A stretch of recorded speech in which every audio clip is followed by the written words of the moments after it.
Well, today we're going to be listening to part two of an exclusive interview with Dr. James Beckett. You ready? Then let's do it.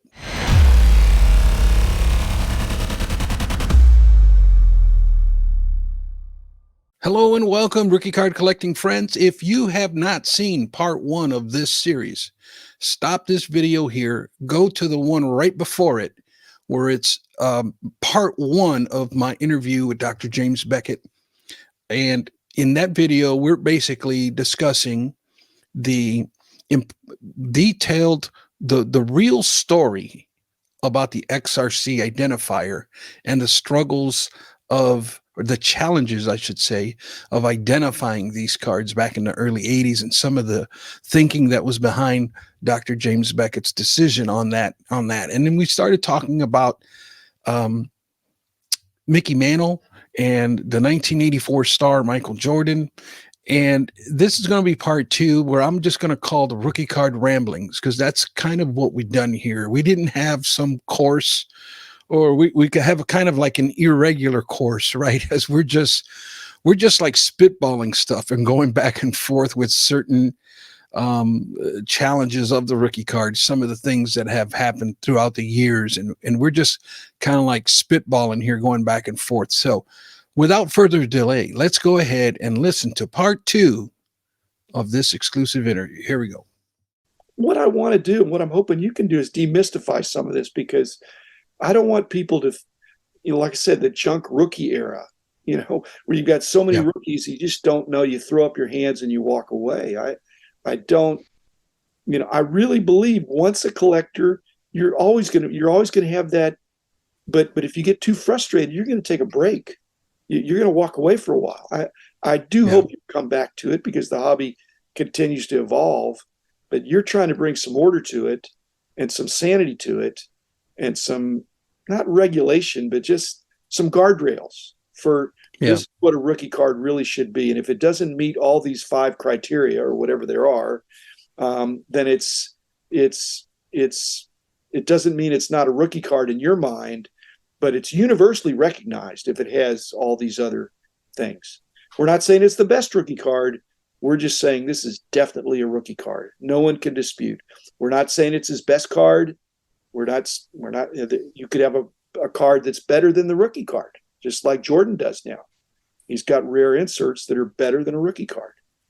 And to me, that's hopeful. And that might confuse some people, but, and so, the 84, 85 star, there's 3 Jordans in those bags, not just the Bulls one. There's Olympic, and what's the other, All-Star, rookie, well, whatever, maybe it's a rookie.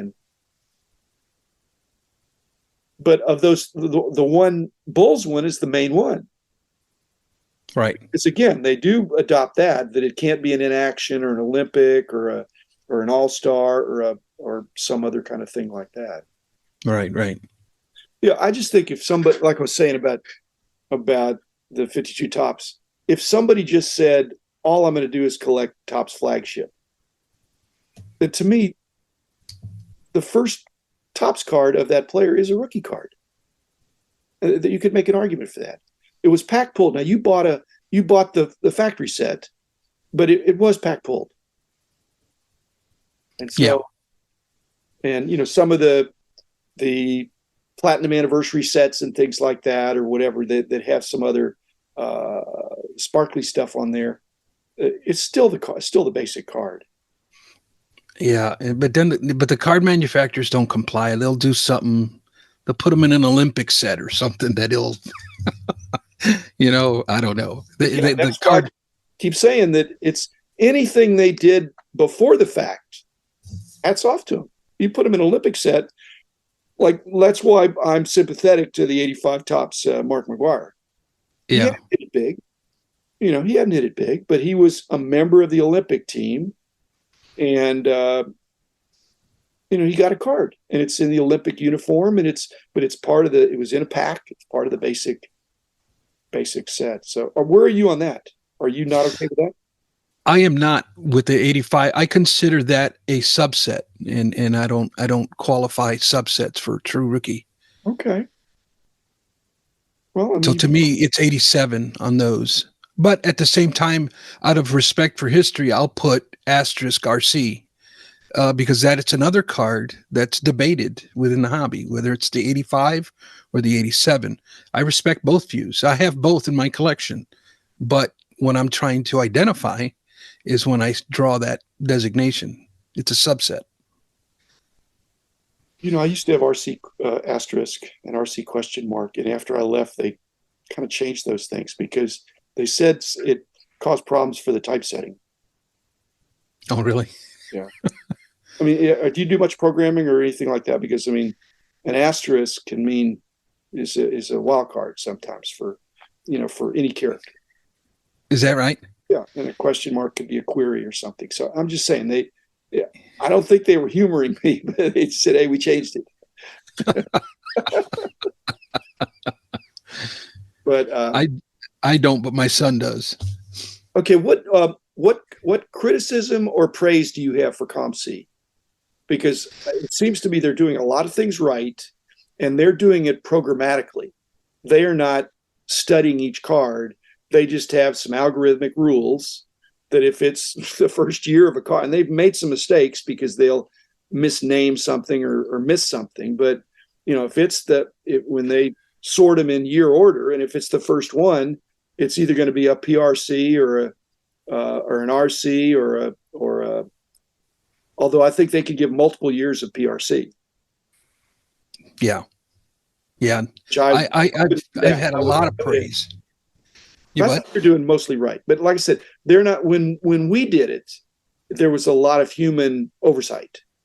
And I think with ComC, it's more the human oversight is either Rich Klein or people that write in.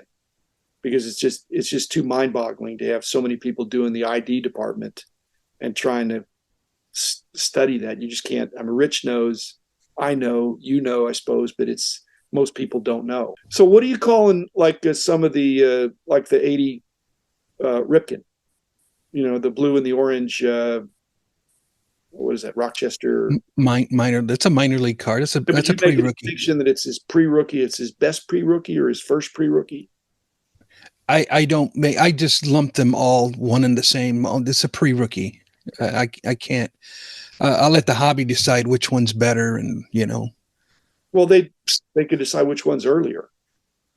Yeah. And like I said, when I'm looking at it, I'm thinking I want the earlier one. Anything that's prior to the rookie year is a pre-rookie to me. And if you look at modern day product, they'll have 4 or 5 years of the player having prospect cards. And so I just lump them all under the same umbrella. Right. Because he hadn't appeared in a game until a certain year. Correct. And then he could get the RC logo. Lines of clarity, Jim. Lines of clarity. We're hoping. Unfortunately, they don't. People, I will say this: a lot of people listened to me back in the day, but not everybody. A lot of people listen to you, but not everybody. Nope. Lonely road of trying to, herd cats.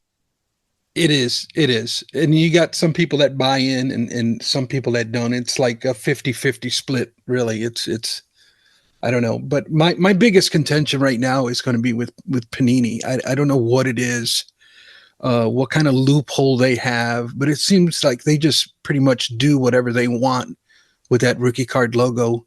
It seems like they are just not following any of the licensing type things that have to be followed.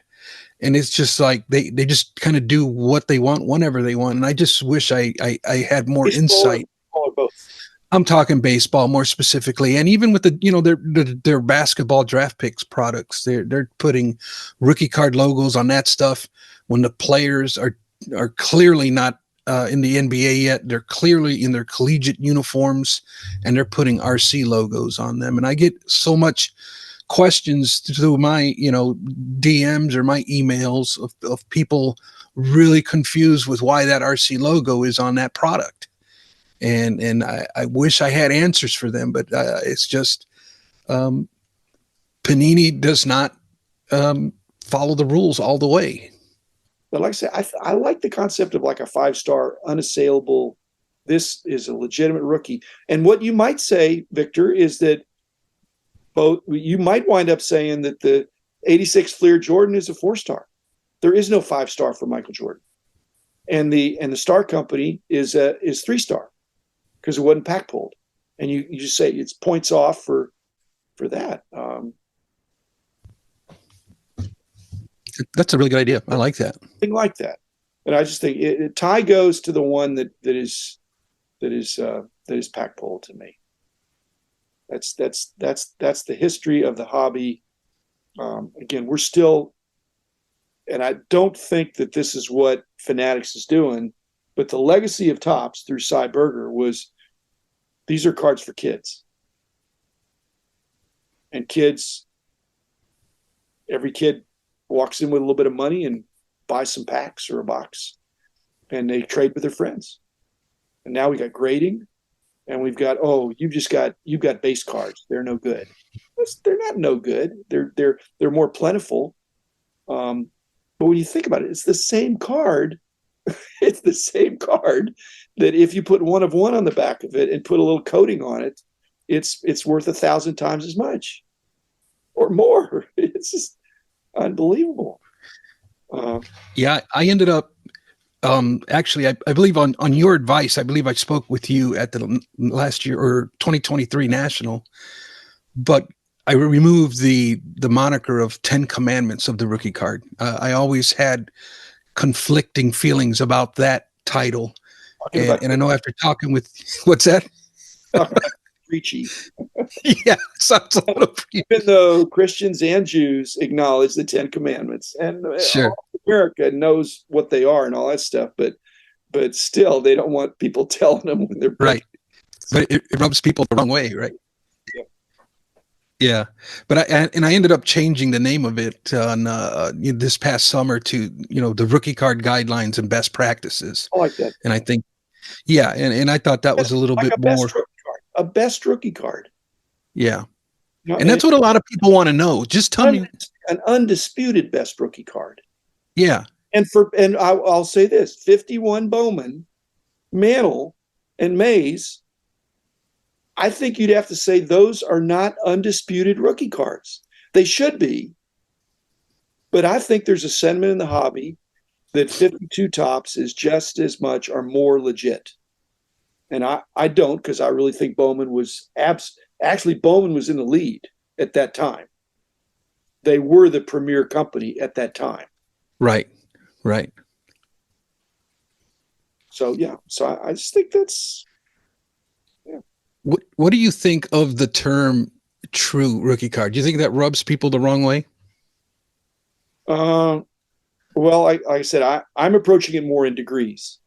The true is dichotomy. Is it either true or false? I think there's a best rookie card. There's a best card, which might be his best rookie card, but that's best is interpretive, either subject or objective. And I think you're bringing some objectivity to it.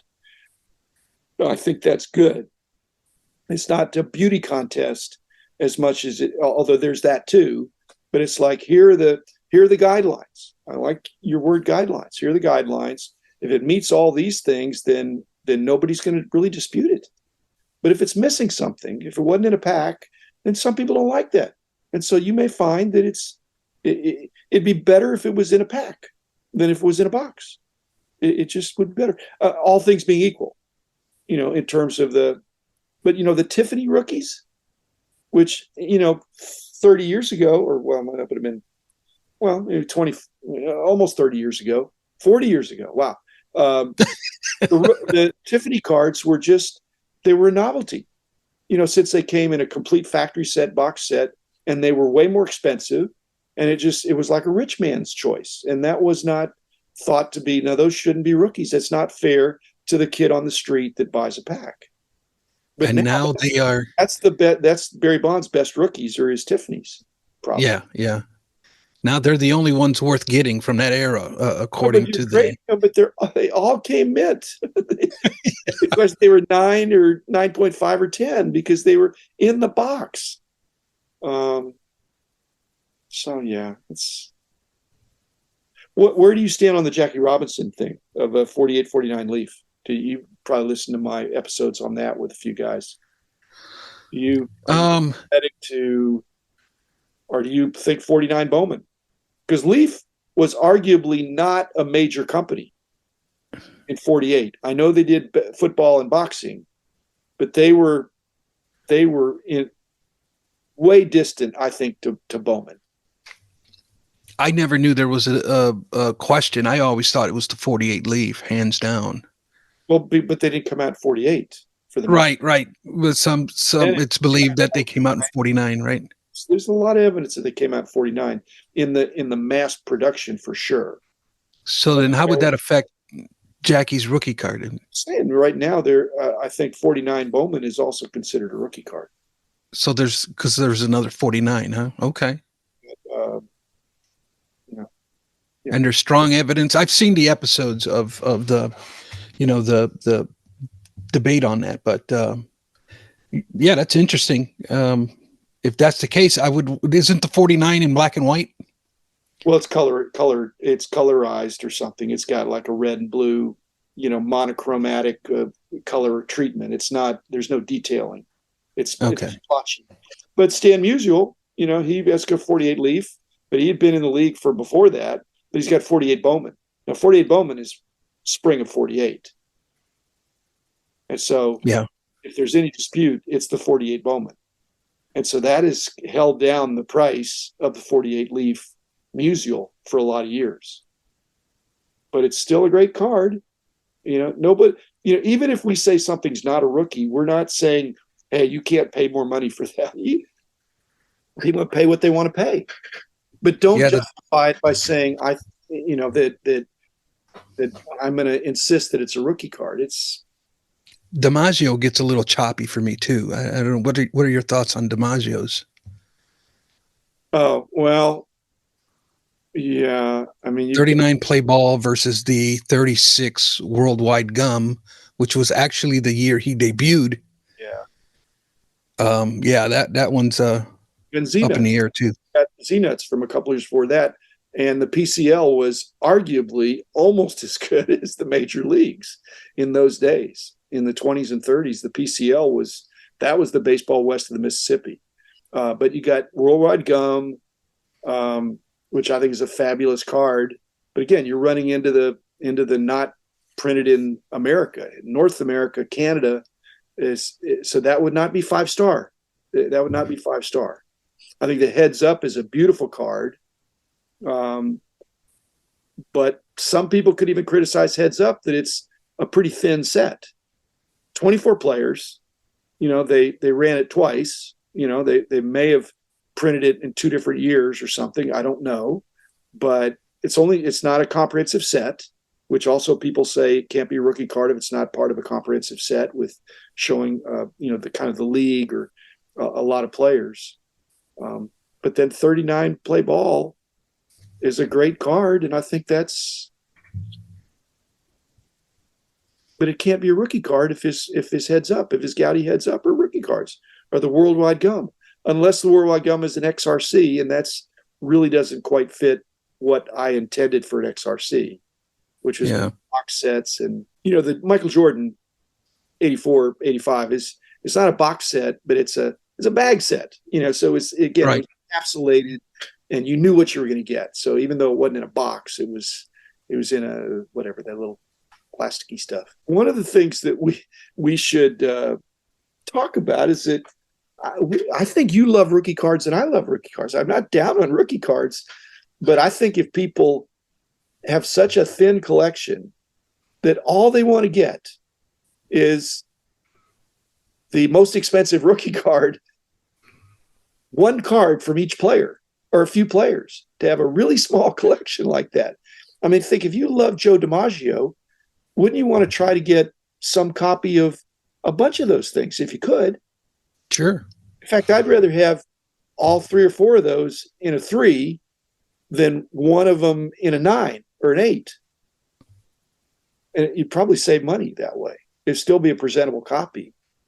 But I think people what's the one card? And I think that's a problem. What's the one card and what's his best card, his best rookie, instead of saying he's got a list of really good cards. Here's some ones to consider. Some of them are considered rookies to some degree, some are not, but there's some great looking cards. Once you pick out, and some of the pricing is based on to what degree they're considered rookie cards, as well as the other distribution methods and things like that. So. Yeah, the majority. I wish I can show you my emails, Jim, but it's the majority is which one should I get? Which one is the best one? Maybe that's not the right question. Yeah, which child do you like the best? I mean, there's right. It's not. They have different design elements. You can tell them which one was the first one produced, and so in that sense, there's an order of it. But when you look at that worldwide gum, I think it's probably bilingual. I think it's got English and French. But it looks like a Gaudi card. In fact, it's the Canadian Gaudi of sorts. It's with all that. So, but I understand collectors why they ask me that question.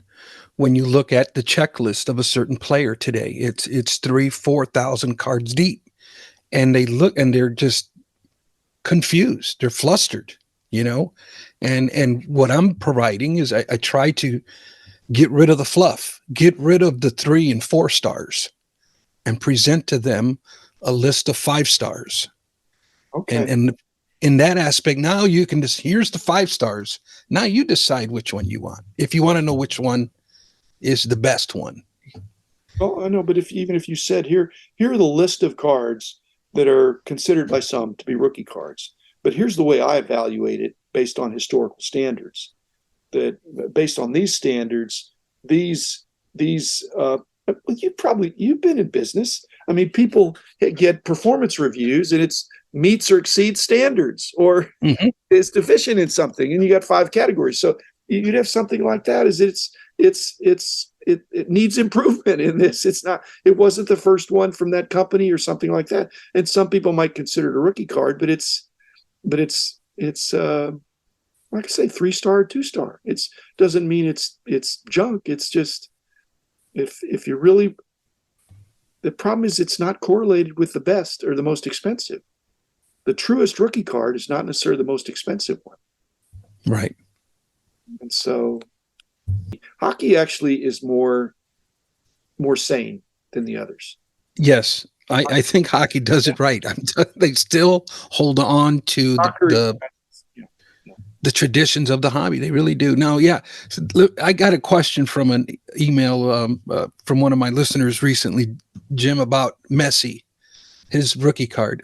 His more traditional one, more recognized as the 2004, right?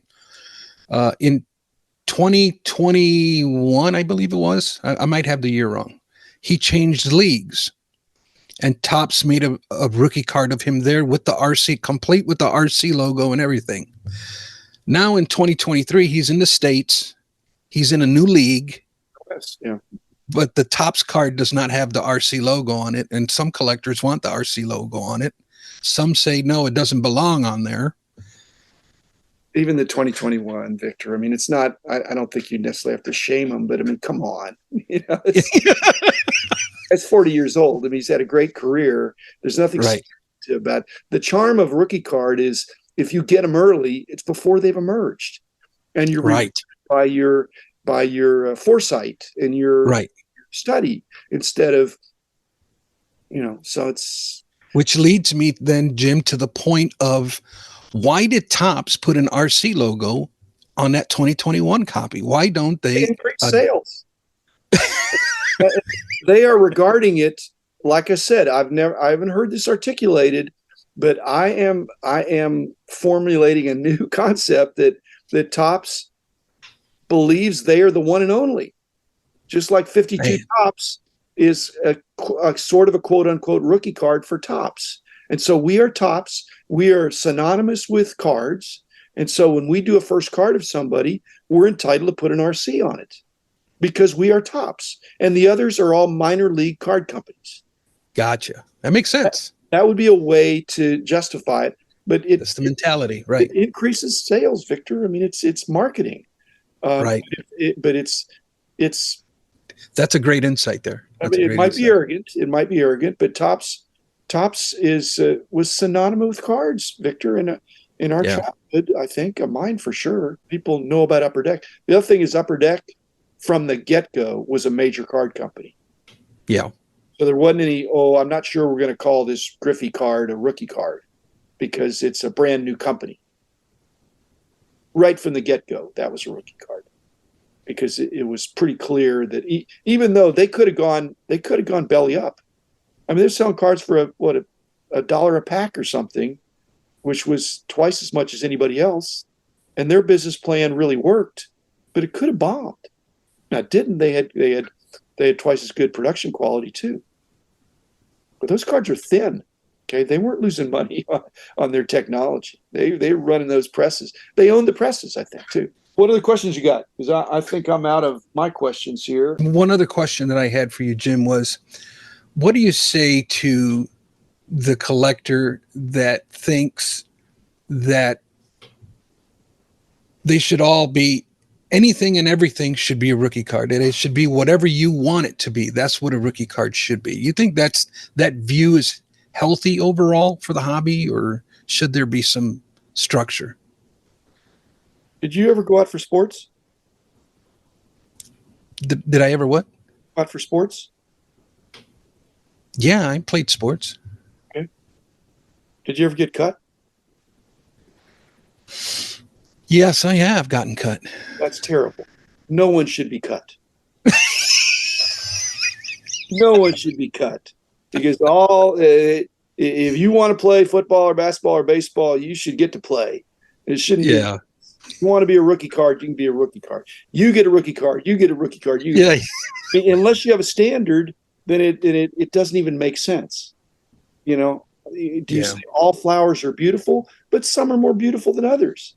You know, and so that's what I'm saying. Even if they want to argue that have a lenient definition of a rookie card, to me, it's maybe 1 star at best. It's pretty thinly argued that some of these things are rookie cards. Okay, they were in the rookie year, but historically they've never been recognized as the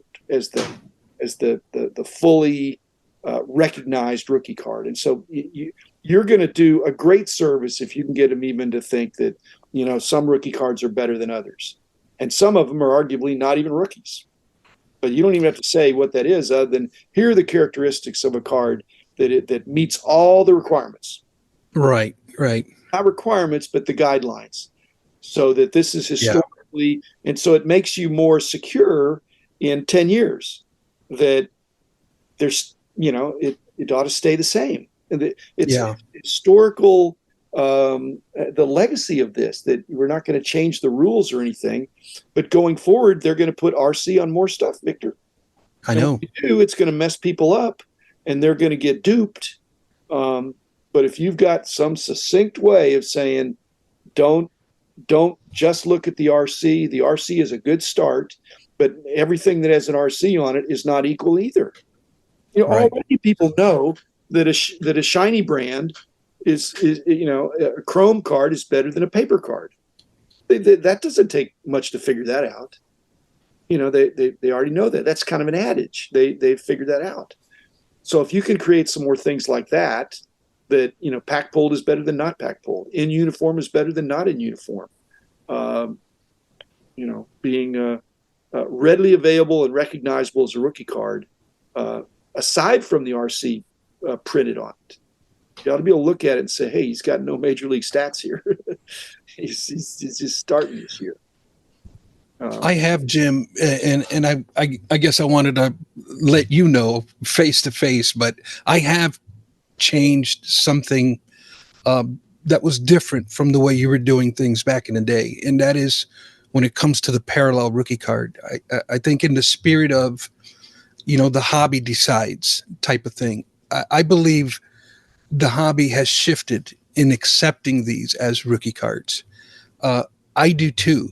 But do I consider them a 5-star? I probably not. But a 4.5 or a 4, I'm okay with that. The problem is it's sending a message to the kid that gets the base card in the pack that you got a rookie card, but even though it meets all the requirements, the base card, Yeah. better one is the one of one. And since only one person can get the one of, now there's lots of one of ones sometimes, and more than one of ones have some, but it's like I said, it seems undemocratic. And that's what our fear was. If we go down the slippery slope, because there weren't as many parallels back when I was in charge, but you could see the way it was going. And to say parallel is really a parallel. It's almost like an insert. It's a chase card. It's not a readily available in a box. It's a case hit. And less than that in some of these cases. Not even in one case are you going to get a one of one of your favorite player. So, yeah. But in today's world, where a certain player will have 3 or 4 rookie cards in the base set, on top of that, they're going to have numerous amounts of parallel cards.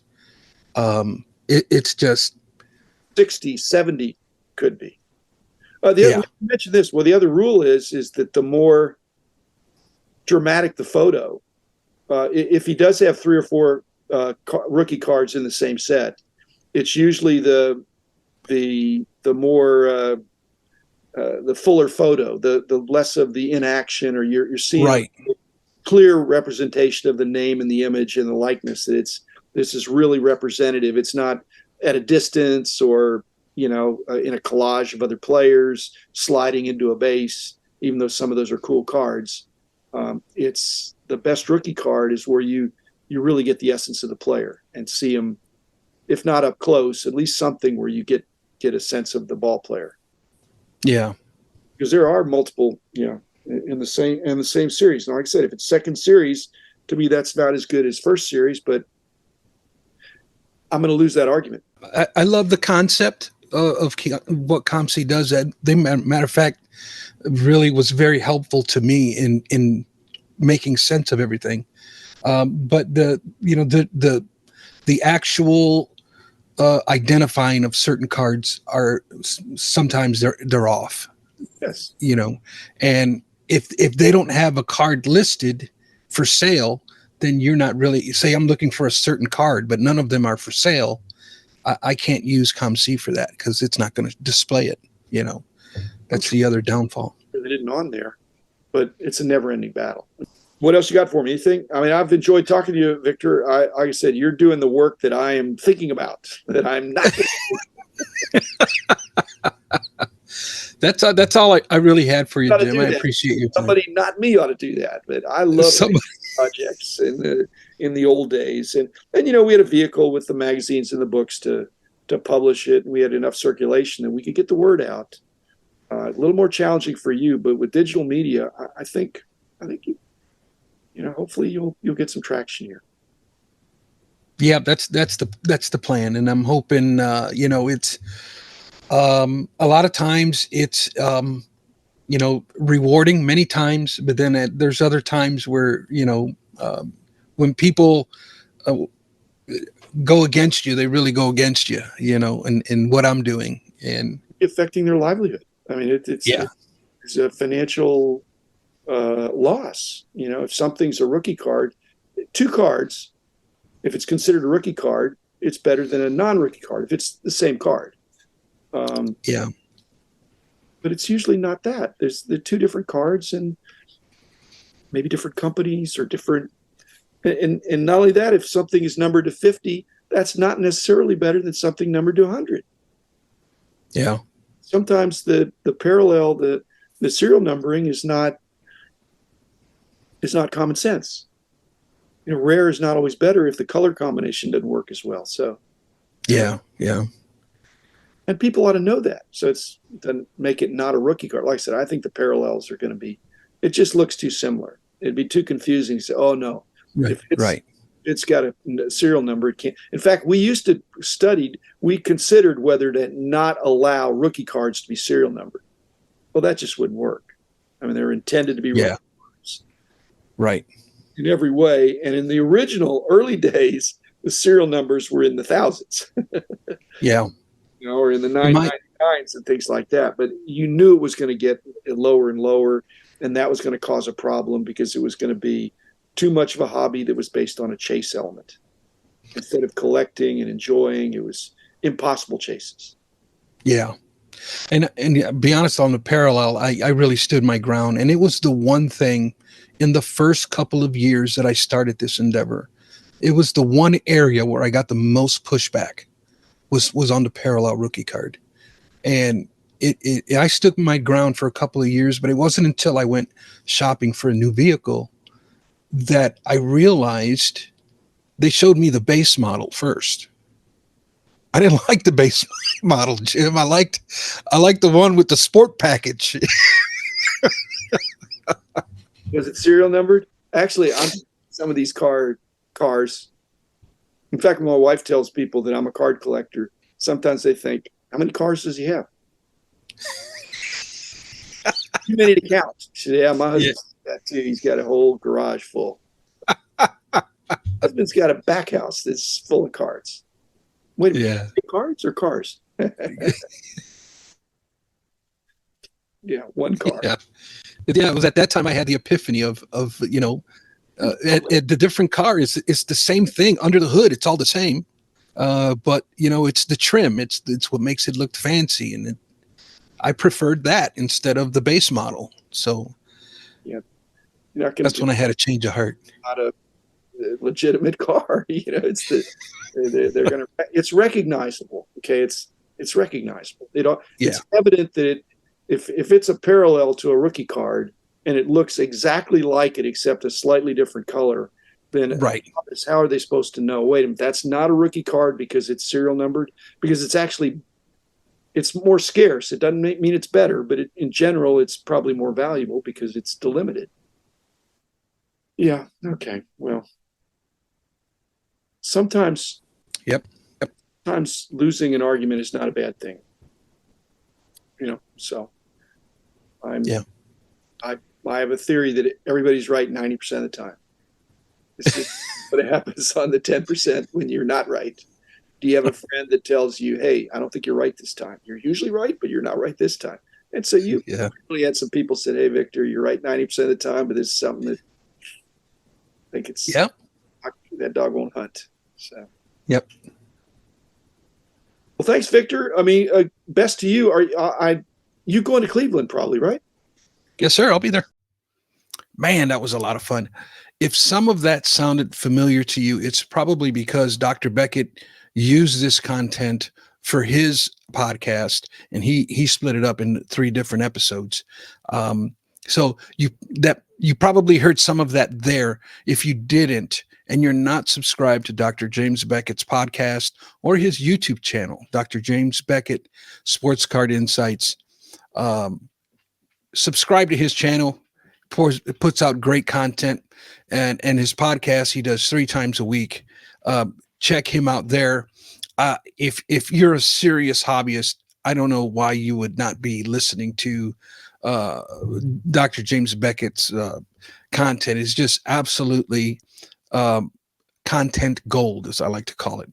Well, hey, listen, we are dangerously close to 2,000 subscribers, and I keep the algorithm keeps flirting with me. It'll get up to like 1997, and then it comes back down to 1995, and then it shoots up to 1999, and I'm thinking, all right, here we go, and then it drops back down to like 198 or something. It keeps going back and forth like that for the past couple of weeks.